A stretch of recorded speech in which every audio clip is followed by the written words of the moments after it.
was carried straight to the bottom by the weight of the limpet mine he'd secured to his chest.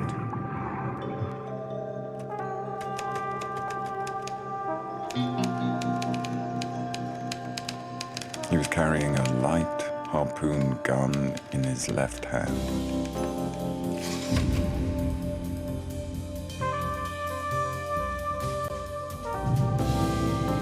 It was while he was measuring the dangers ahead that the octopus got him around both ankles.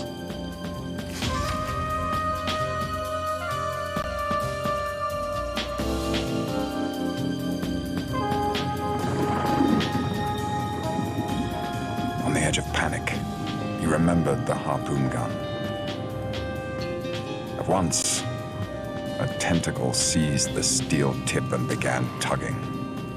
He pulled the trigger blindly.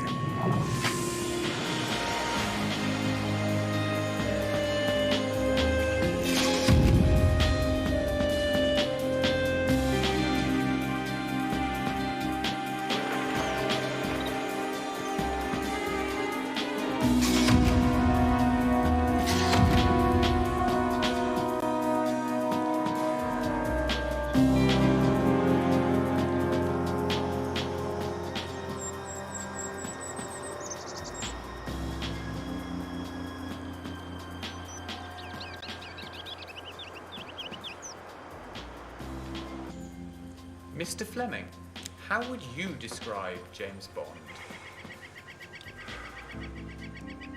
James Bond. The kind of man every girl secretly dreams of meeting. And leads the life every man would like to live if he dared. I admit, he's the author's pillow fantasy.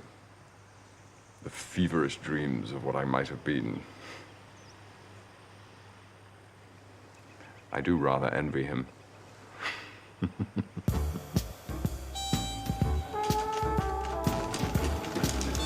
Thank you, you really are marvelous. In naval intelligence, my job got me right into the most secret affairs.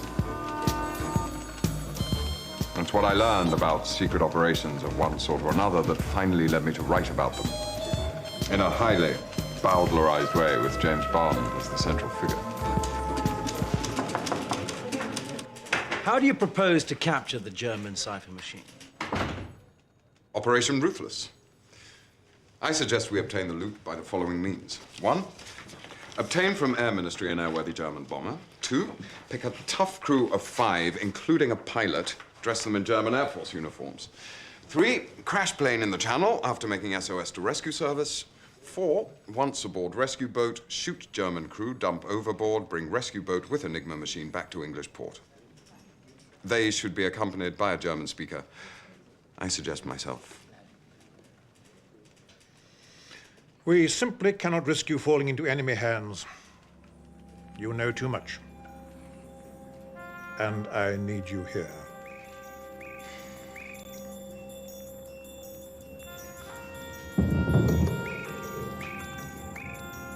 I headed this special squad, the 30 Assault Unit. It is important to ensure that every scrap of paper, including ashes, used blotting pads, carbon paper... They were supposed to grab secret enemy equipment, codes, so forth. Then get the hell out of it. They were my Red Indians. Courageous, lying toughs, and at times, impossible to handle. First name, James. Slim build, eyes blue, hair black.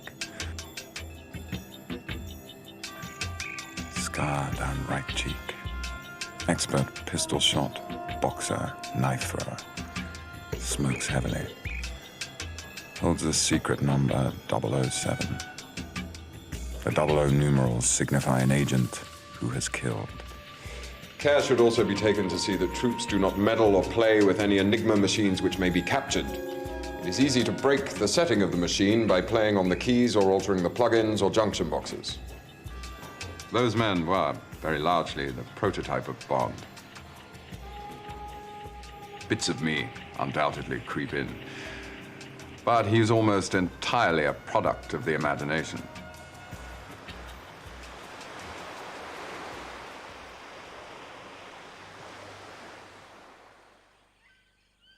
I write all my books here in Jamaica. I can't really write anywhere else. I can't do it in England. Life simply won't allow me to.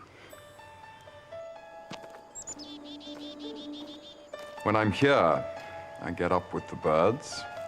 Then I go and bathe in the ocean. Come back, have a proper breakfast made by my housekeeper, Violet. I sit out in the garden until about 10.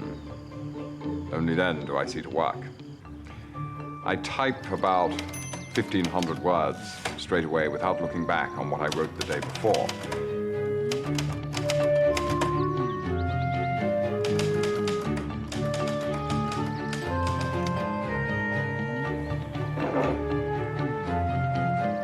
Then about 12:15, I chuck that in and go down with a snorkel and a spear around the reefs. In the afternoon, I have a siesta, another swim, and then I spend from 6 to 7 doing another 500 words.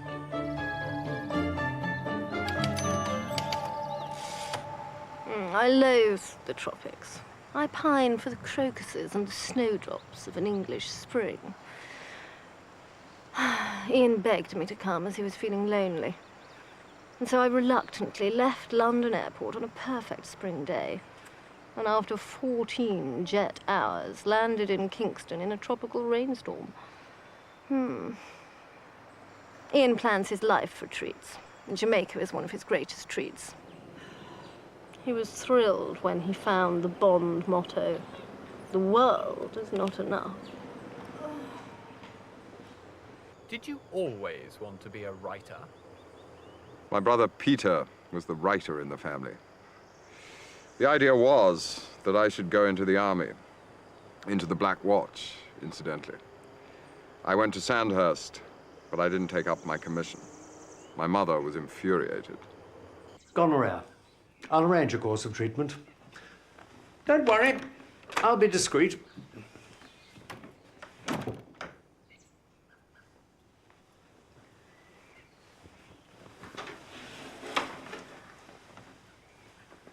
You've let down your family, your regiment, and my friends. You would not have a commission if it were not for me. The loss to the regiment is indescribable.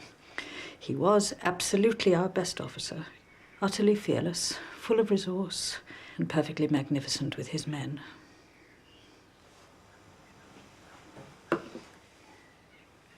Your father was a hero.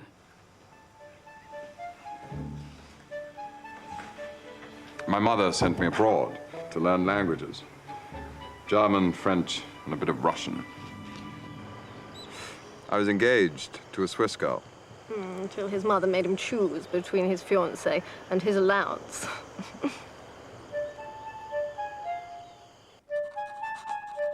I started looking around for work that would fit in with what talents and abilities I possessed. I took the Foreign Office exams. Failed. I decided not to have another go, but to start earning some money. Dear Sir Roderick, I hope you won't think me presumptuous taking advantage of your friendship with my mother in order to write to you personally. I've been given an idea of the work at Reuters, and I can only say there is no profession which I should prefer or to which I should devote myself with so much enthusiasm. So in 1931, I joined Reuters news agency. So, Fleming, what do you know about this Metro Vickers court case in Moscow? 6 senior British engineers who were involved in large-scale electrifying projects have been arrested and charged with espionage. The story originated from a conversation with a friend of mine who emphasized that the charges were fantastical. Well, the Times are interested. They don't have a correspondent in Moscow at the moment. You leave the day after tomorrow. Get to work as soon as you arrive. We need a couple of colourful pre-trial scene setters. And make sure you are the first with the verdict. Nothing counts but getting there first with the news.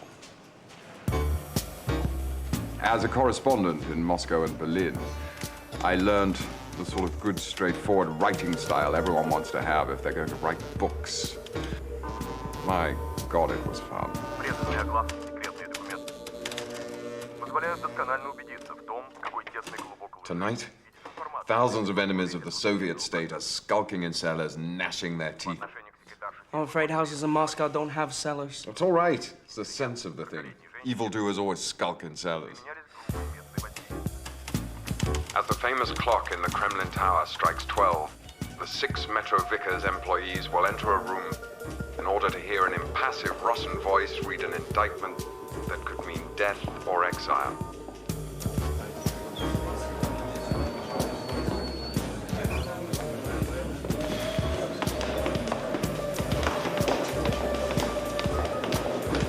What's that? You look like you're dressed for the dog track. Wouldn't dare wear it at home.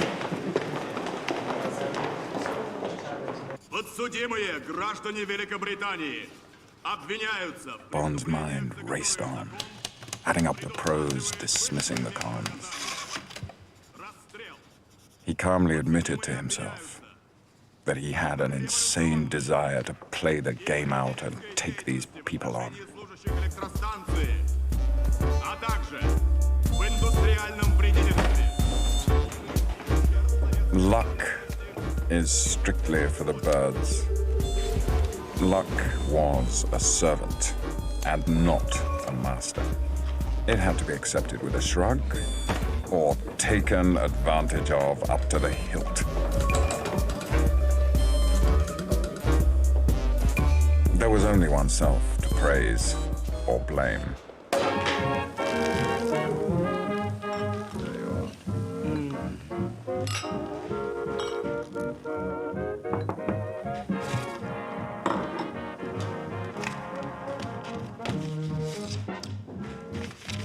What does it say? Central News beat you with verdict by 20 minutes. Stop. Excuses don't count. Stop. Nothing counts but getting there first with the news. Stop.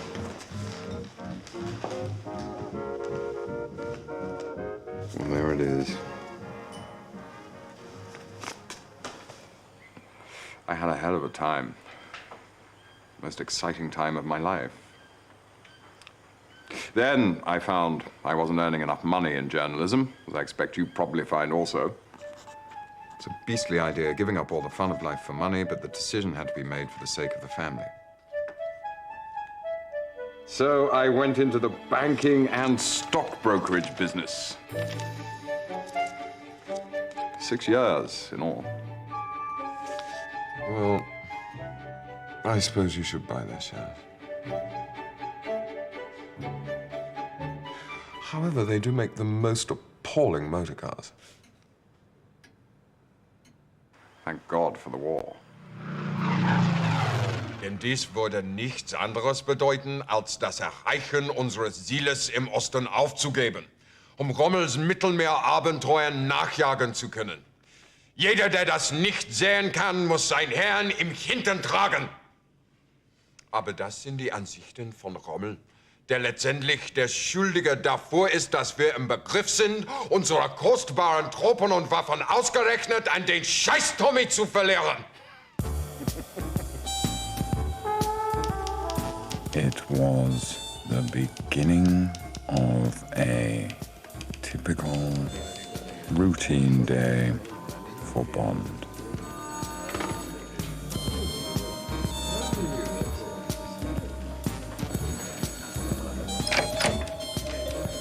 I hope you're listening in to our naval broadcasts. You may have heard my austere tones telling the Germans that all their U-boats leak. Morning, Fleming. M looked like any member of any of the clubs in St. James's Street. The keen sailor's face with the clear, sharp sailor's eyes. It was difficult to believe that an hour before he'd been playing with 1,000 live chessmen against the enemies of England. That there might be, this evening, fresh blood on his hands. Well, we've had our usual morning prayer from Churchill. He wants to know what's happening with this German shipping. If you could see to it that his prayer is answered before the end of the day. Oh, by the way, Fleming, what the devil were you doing in Scott's restaurant yesterday? I was working for intelligence, giving some U-boat commander a slap-up lunch. The idea was to fill him full of scotch and then pump him for information. Cost about £25 and the blighter didn't talk. I only just saved you from being arrested. MI5 and CID were listening to you all afternoon. The maitre d' became suspicious of your behavior and raised the alarm. I expect you to be more cautious next time.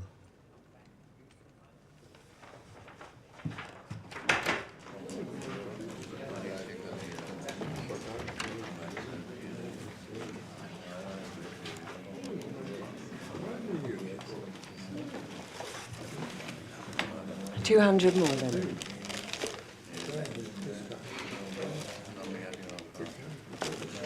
Balkan and Turkish mix. With 3 gold rings, sir. I couldn't have had a more exciting war.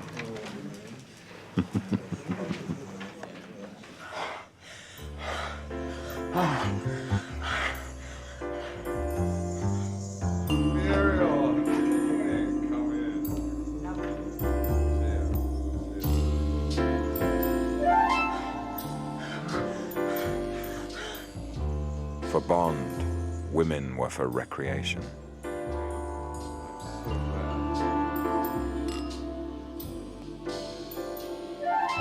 Bond found something grisly in the inevitability of the pattern of each affair.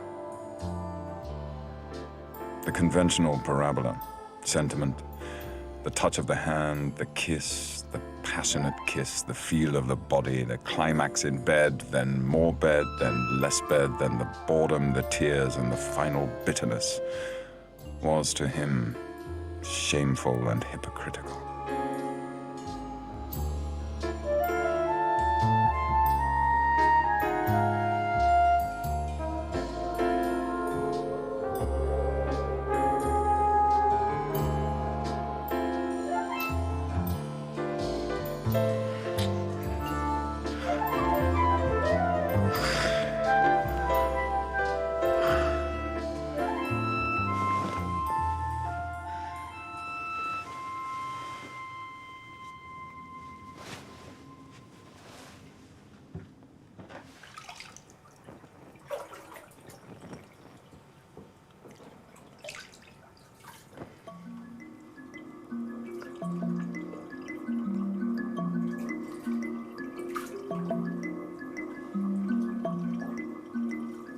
What are you going to do after the war?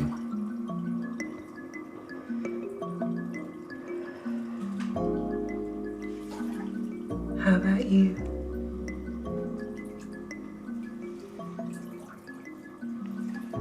I'm going to write a book. Spy story to end all spy stories.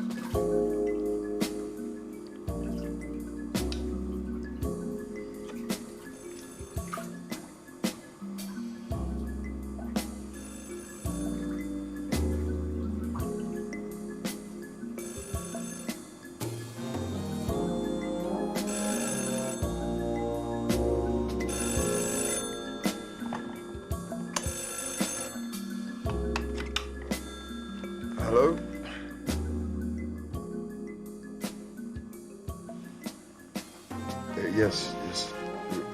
Yes, right away.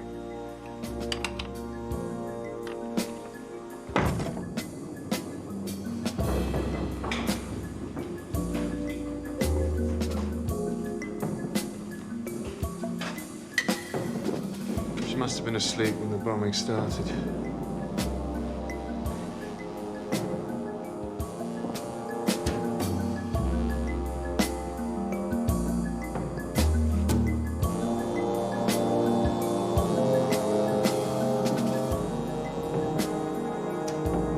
Only her hair showed above the sheet.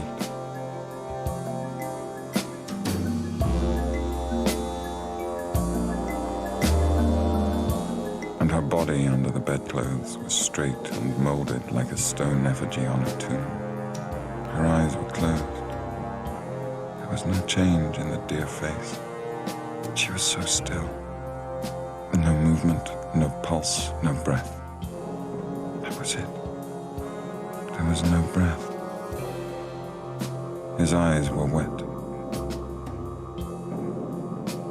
He dried them.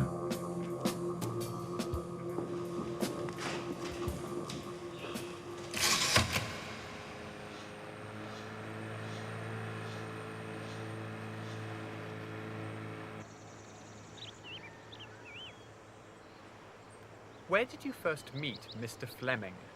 In Le Touquet. He was sitting by the pool, a handsome, moody creature. And then a few years later, around 1939, my first husband brought him home to dinner. He had enormous charm. And after that, he became a frequent visitor to our house in Montague Square.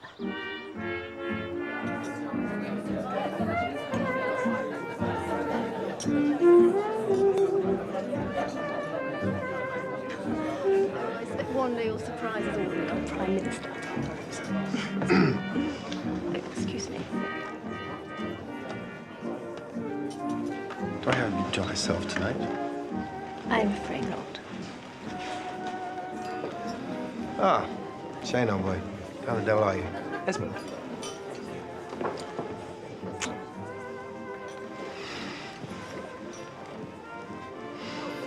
Another social triumph for your wife, wouldn't you agree? Without a doubt. And, darling, I've brought Ian along. I knew you wouldn't mind, but I wanted to let you know he's feeling a little sensitive about his new outfit.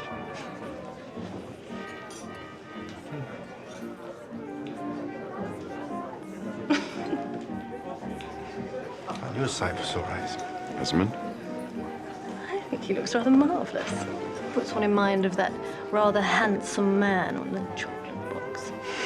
There you are, old man. I told you there was nothing to worry about. Esmond, can I introduce you to my good friend, Lord Sutherland? He's interested to hear what your newspaper has to say about the situation in France. Certainly. I shall leave you to your chocolate sailor.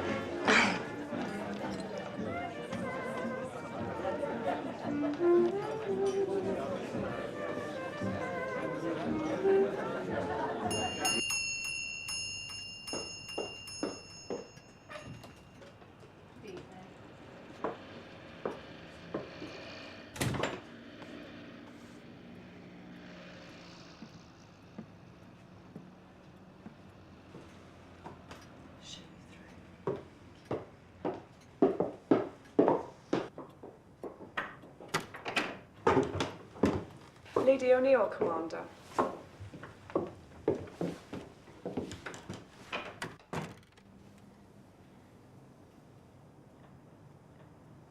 I have a headache. Read a book till I'm ready for you.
Just after the war broke out, my husband went off to his regiment. And from then on, I got to see more and more of Ian. I think he liked me because I amused him. And because I made no great demands on him. After all, I was a married woman. He always said I was a person who could kill the day. When I received news that my husband had been killed in action, I hoped Ian would ask me to marry him. I waited, but he was not forthcoming, and so it was up to me to make a move. I have decided to marry Esmond.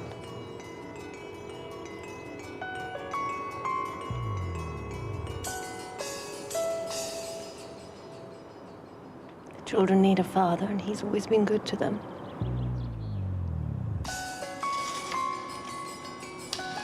But was he prepared for the consequences? There would be no cruelty equal to dropping her hand once he'd taken it in his. Was he ready for all that meant in his life and his career? It wasn't until the war was over and I'd married Esmond that Ian told me he loved me. Damned inconvenient moment. Darling, it's impossible to talk now. I shall be interrupted at any moment. Well, it will be an interesting feat for you to be faithful for 3 weeks. You've never done it before. And it might make you feel very happy. I have been as steadfast as a rock, though I confess there's been little temptation. But listen. Don't go leaving my letters in a drawer amongst your underwear. Tear them up or burn them. I'm still carrying yours around like a GI bride. I simply love it. And I love watching for each post and being an idiot. I long for you, even if you whip me, because I love to be hurt by you and then kissed afterwards. 10 strokes on each buttock. Be prepared to drink your cocktail standing for a few days after my return. Darling, didn't you hear me call? Come on, we're going to be late. I've got to go.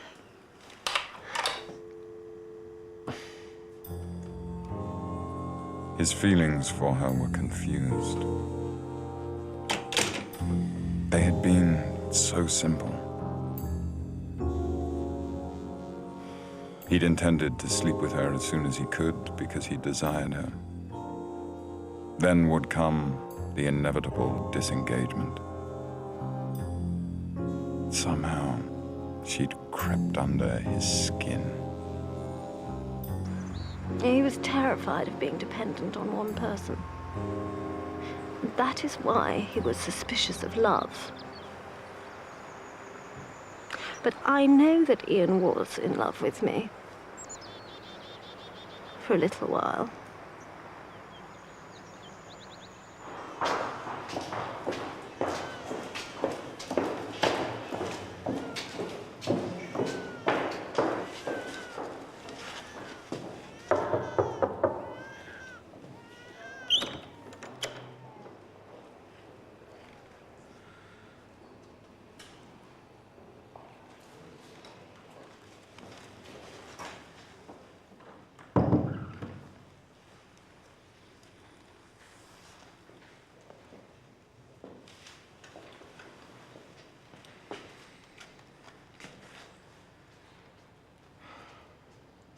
I'll find someone to look after these.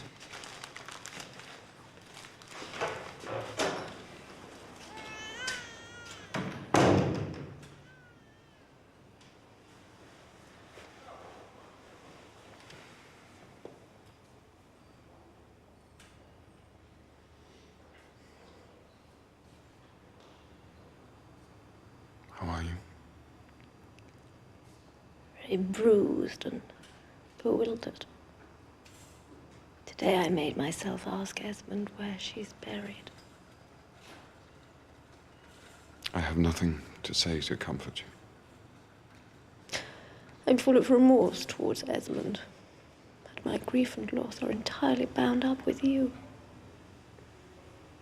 Does he know?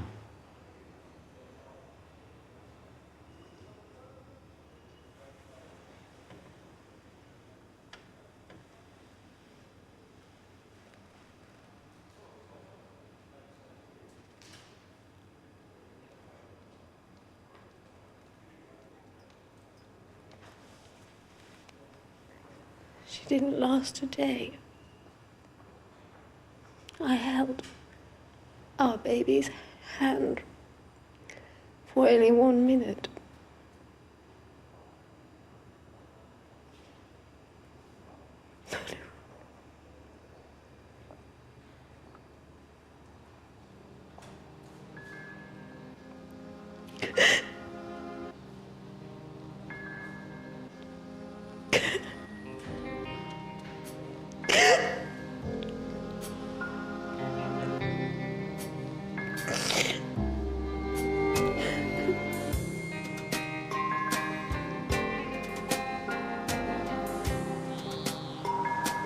We must be absolutely sure that we should be happy. Or it'd be a real crime for me to drag you out of a basically happy life into one that would be more difficult in 1,000 ways. Marriage is up to you. I can promise you nothing. I have not a beautiful character, no money, no title. It's entirely what you can make of it. Well, I think you should determine it. Because you have had a comfortable life. And to have to share a few pennies with a snarky girl accustomed to money is a frightening undertaking.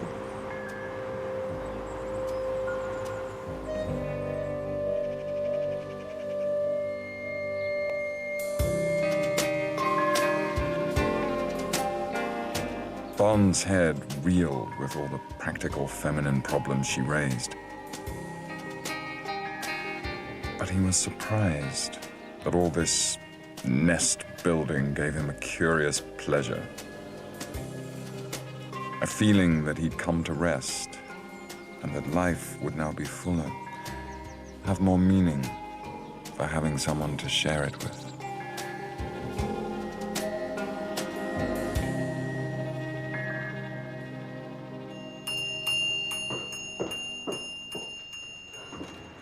Poor Ian's worst moment came when we returned from our honeymoon in Jamaica to find my maid and my daughter already encamped in his bachelor flat.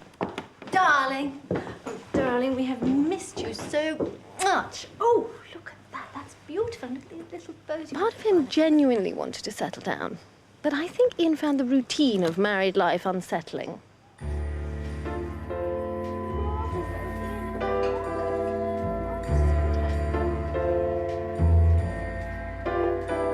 Most marriages don't add two people together. They subtract one from the other.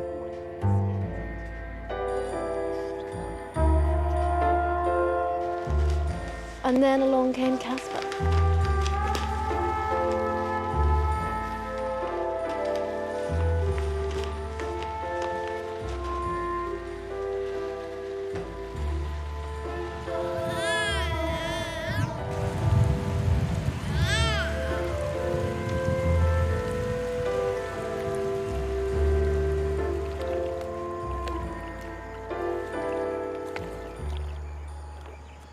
Bond could never be a good husband.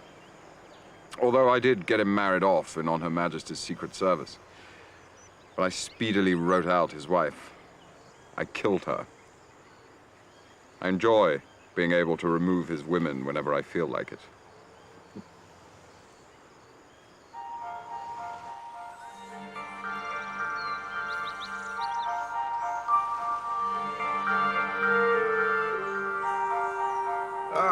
Vespers. Chin-chin. This is our good friend Noel Coward. He's our neighbour here in Jamaica.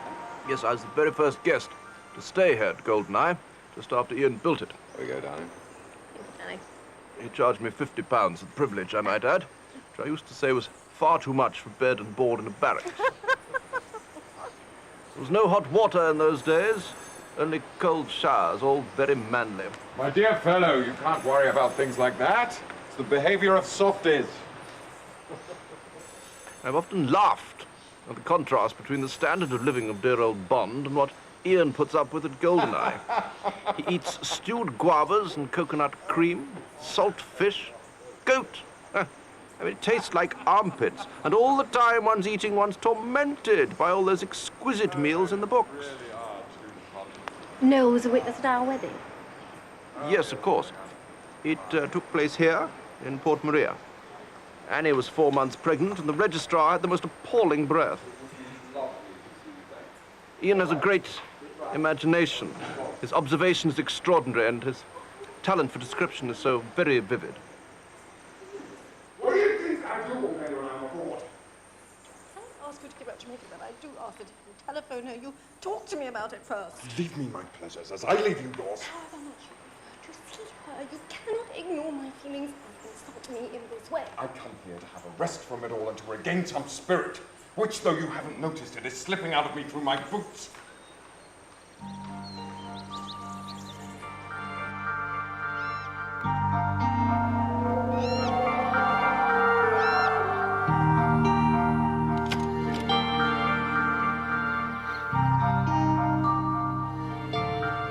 Bond was born as a counter-irritant or antibody to my getting married at the age of 43. I invented him to take my mind off the appalling business of marrying so late in life. It was a rather dramatic step for a confirmed bachelor to take, so I created Bond to sort of insulate myself against the shock. His books are his escape. Scent and smoke and sweat.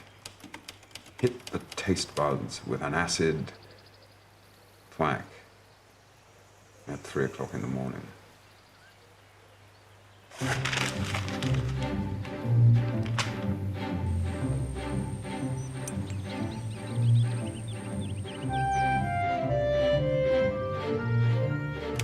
Scent and smoke and sweat can suddenly combine together and hit the taste buds with an acid shock at 3 o'clock in the morning.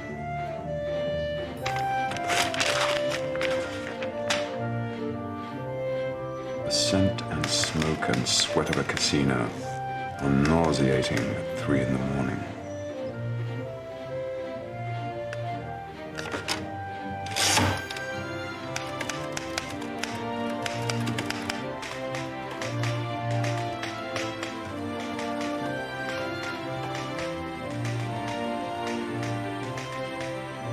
When I got back to London, I did nothing with the manuscript. I was too ashamed of it.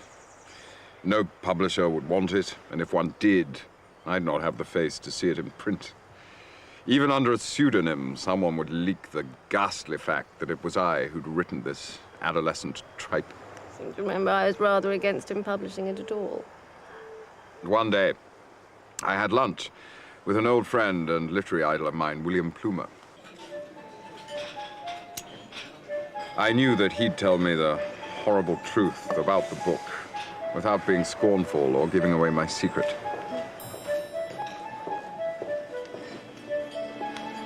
William, how do you get cigarette smoke out of a woman once you've got it in? This woman inhales, takes a deep lungful of smoke, draws deeply on her cigarette. Anything you like, that's easy. How do you get it out of her again? Exhales is a hopeless word. Puffs it out is silly. What can you make her do? You've written a book.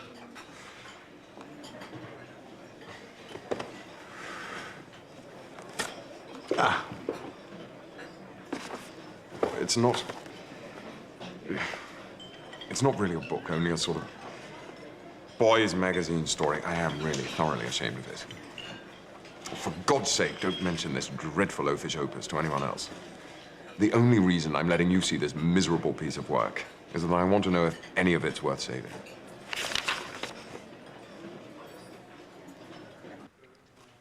This is just the stuff. Sexy, violent, ingenious. Most ingenious. And the whole thing's done with great dash. Mind you, it's rather heavy meat in places. He bound Bond's wrists to the chair. His buttocks protruded through the seat. Bond closed his eyes and waited for the pain. He'd been told that towards the end there came a wonderful period of warmth, leading into a sort of sexual twilight, where pain turned into pleasure and where hatred and fear of the torturer turned into masochistic infatuation. You've only to read about the tortures used during the war by the Germans and practiced on our agents to realize that mine is mild stuff compared with that. People tend to hide from the truth. Kind of thing which happened to Bulldog Drummond just won't do anymore. He used to get a bang on the head with a wooden stick. That's not life. Well, I shall put in a glowing report on it. And I just hope that there won't be too much wet blanketry from other quarters. William made Capes publish it.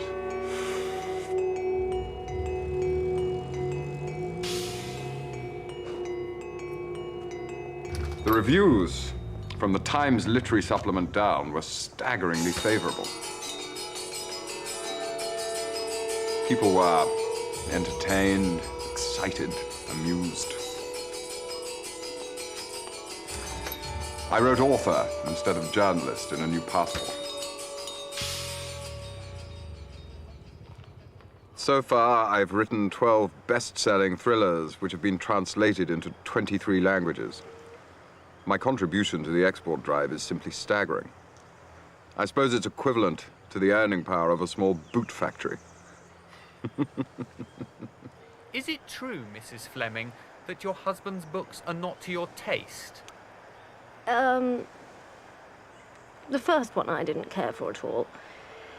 I don't like sadism. I found it sadistic. He asked if I would like it dedicated to me. And I said, well, surely one doesn't dedicate books of this sort to people. My dear Ian, Live and Let Die seems to me just the title for this one. The denouement is shattering. That's it, this way. What I particularly like is the Bond's eye view of America. I've just finished Goldfinger, and I think it well up to your best Bond level. Full of ingenious invention and curious detail. You certainly needn't have warned me about the golf. I believe you could create extreme tension out of a cake judging competition at a women's institute. I don't much like the circular saw business. I think it too like a caricature of your previous torture scenes. Pussy is a real wit. This is the work of a serious writer. The sales of the books go progressively upward. That's partly due to the first film being made and released. Of course, people now, especially Americans, often say, how marvelous to be Mrs. Ian Fleming. But I can't very well say that in my world no one would congratulate me for being married to Mr. James Bond. My friends are people like Evelyn Waugh, Lucian Freud. They just don't read his sort of books.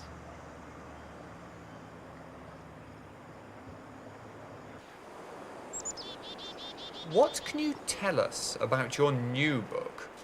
It's called The Man with the Golden Gun, and it's set, once again, in Jamaica. No idea what it's like. Then again, one never does. Sometimes I feel like changing the formula, but people want the same thing again. To start with, the writing was a sort of holiday for him. Then about 4 years ago, it began to be a bit of a grind, a sweat, something he had to go on with. I honestly don't know how he can keep doing it.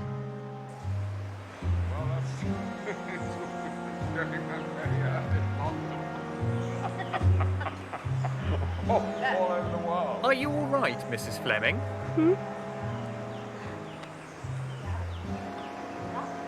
That is his Jamaican wife.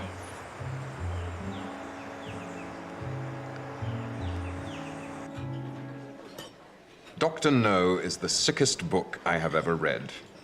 There's nothing in it except sex, snobbery, and sadism. The sadism of a schoolboy bully, the mechanical two dimensions of a frustrated adolescent, and the crude snob cravings of a suburban adult.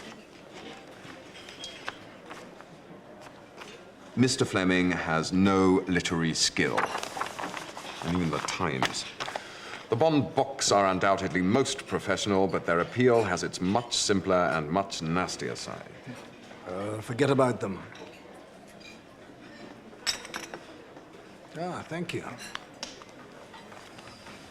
My muse is in a bad way. What was easy at 40 is now very difficult at 50. I used to believe in bonds and blondes and bombs. Now the keys creak as I type. Part of the trouble is having a wife and child. They knock the ruthlessness out of one. I shall definitely kill off Bond with my next book. Nonsense. You're just tired. You're finishing off one book, promoting the last one, and the next one is already on your mind. Not to mention your work at the Times. My greatest fear is staleness.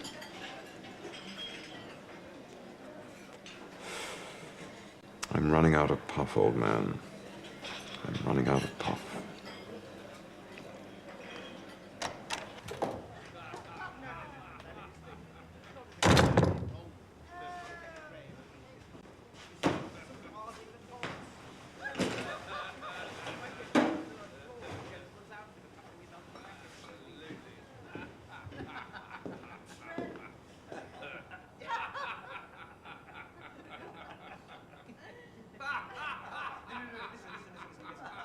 Bond put down the receiver. It had been a wonderful trip up in the train. They had eaten the sandwiches and drunk the champagne, and then, to the rhythm of the giant diesels pounding out the miles, they made long, slow love in the narrow berth. I say. It had been as if the girl was starved of physical love. She had woken him twice more in the night with soft, demanding caresses, saying nothing, just reaching for his hard, lean body. The next day, she twice pulled down the roller blinds to shut out the hard light, and had taken him by the hand and said, "Love me, James," as if she was a child asking for a sweet. Even now, Bond could hear the quicksilver poem of the level crossing bells.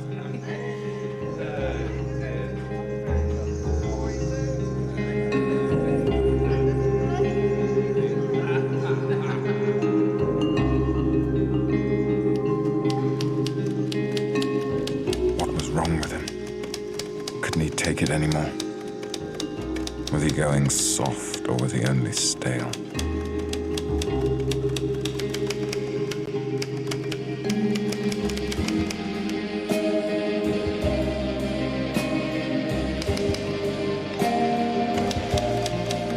He felt like hell, and knew that he also looked it. For months, he'd tramped Harley Street looking for any kind of doctor to make him feel better. I feel like hell. I sleep badly. I eat practically nothing.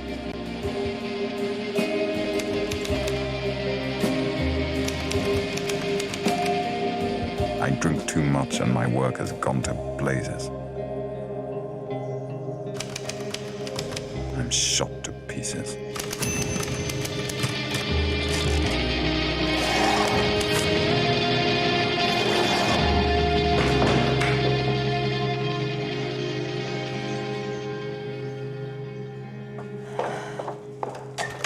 No, good of you to come.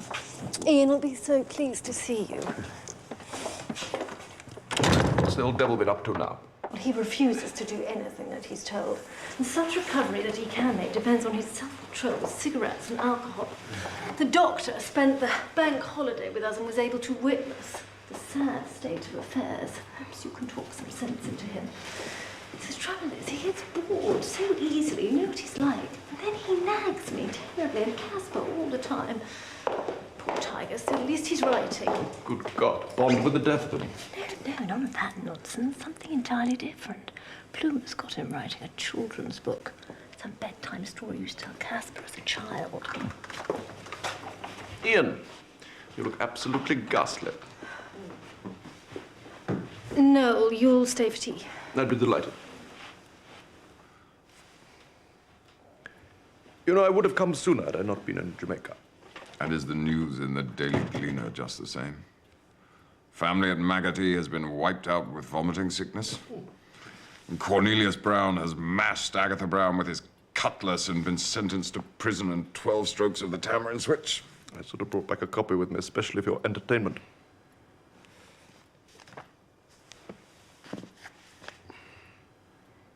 Chitty, chitty, bang, bang.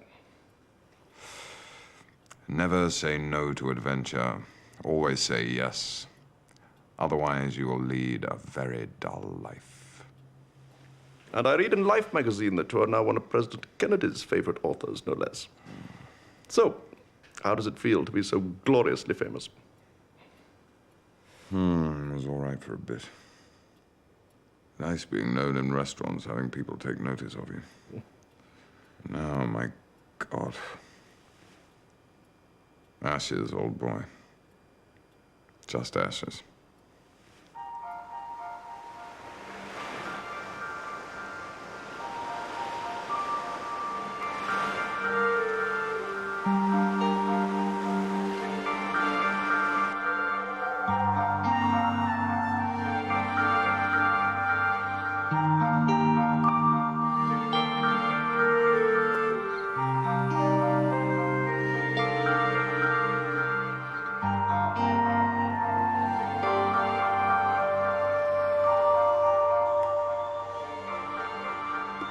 If only you had built your dear old golden eye, nose and throat on a little more of an angle, we should all be able to enjoy the glorious sunset. Whereas from here, one gets an admirable view of the sky, and nothing else. I thought you were cutting down. My dear boy, I had a coronary due to accumulating pressures from a number of directions. I'm on the usual diet for these things, but it's no good. I must be able to live as I want with no restrictions on me, or else I don't want to live at all.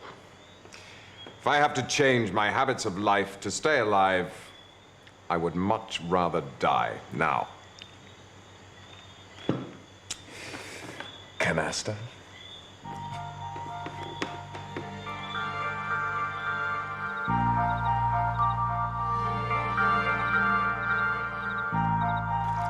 You know what I'd like? If I could have anything I wanted. I'd like to be the absolute ruler of a country where everybody was crazy about me.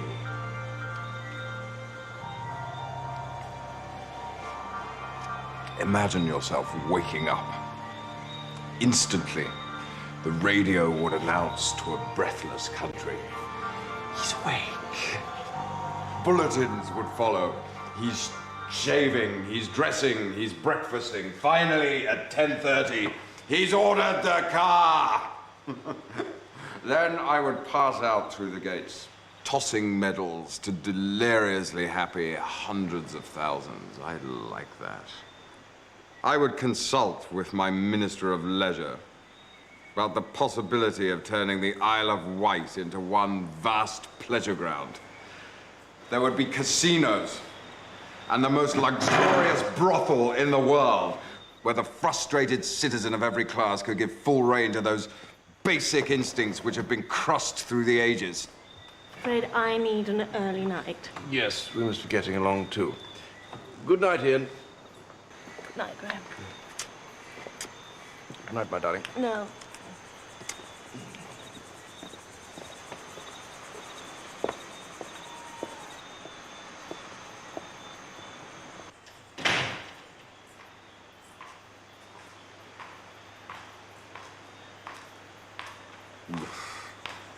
You expect me to look at your face every evening?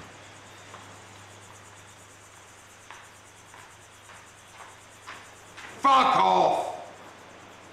Go back home!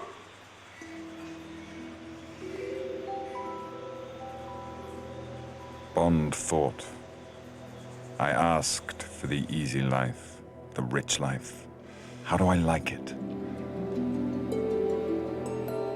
He felt momentarily ashamed of his disgust.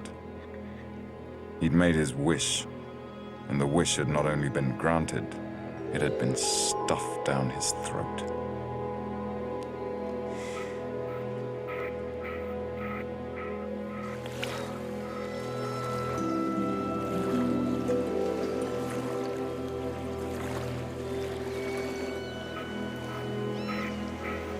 The only person in the books, of course, is Ian. I believe they get more concerned with death, don't they, as they go on? Obviously, I haven't read the latest one.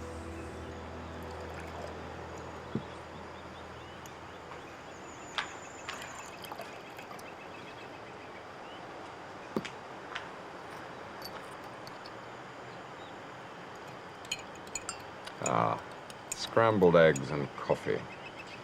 The only two things in the world which never let you down.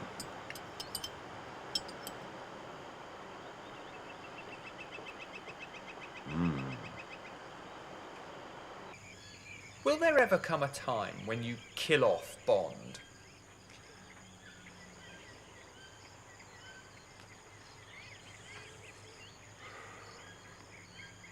I couldn't possibly afford it.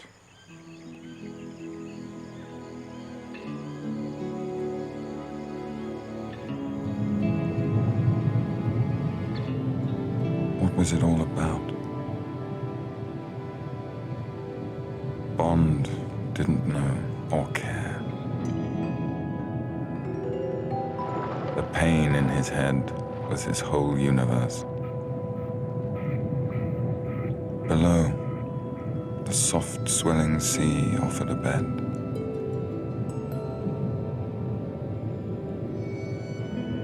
Bond let go with hands and feet and plummeted down towards peace, towards the rippling of some childhood dream of softness and escape from pain.